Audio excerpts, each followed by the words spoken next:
Here's a discussion that occurred around the use of hydrogel lenses versus silicone hydrogel lenses in optometry. The original query raises concerns about the potential risks of fitting hydrogel lenses, particularly in a litigation setting, questioning whether fitting these lenses would be looked down upon by peers, especially if silicone hydrogel lenses are considered a safer option.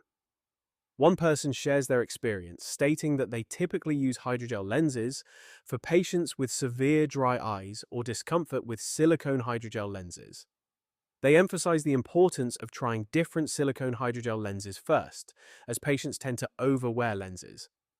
If comfort remains an issue, they then consider hydrogel lenses, but they provide clear advice about the potential downsides of lower oxygen transmission and the need for monitoring wear time.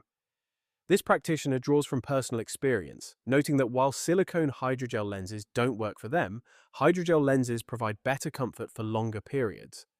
Another comment highlights the difference in lens modulus between silicone hydrogel and hydrogel lenses, with silicone hydrogel typically being thicker and higher in modulus, whereas hydrogels tend to be more flexible.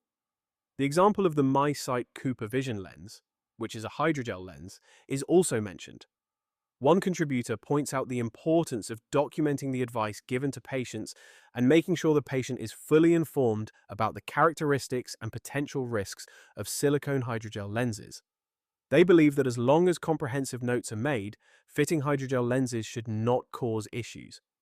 A separate participant adds that in certain situations, such as when the patient only needs lenses for a few hours a day, hydrogel lenses might be a fine option, especially when cost is a factor. However, for patients requiring extended wear, silicone hydrogel lenses are typically preferred, with hydrogel lenses considered as an alternative if comfort becomes an issue. They advise caution, monitoring for hypoxia, and providing clear guidance on wear time. Another perspective stresses the critical role of hygiene and compliance with lens care.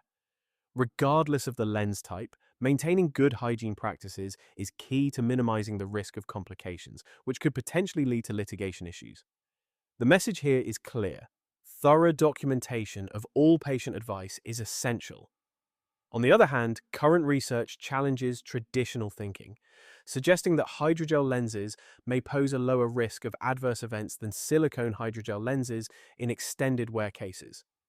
Some studies indicate that hydrogel lenses may actually offer a 2.03 times lower risk of complications over the course of a year compared to silicone hydrogel lenses.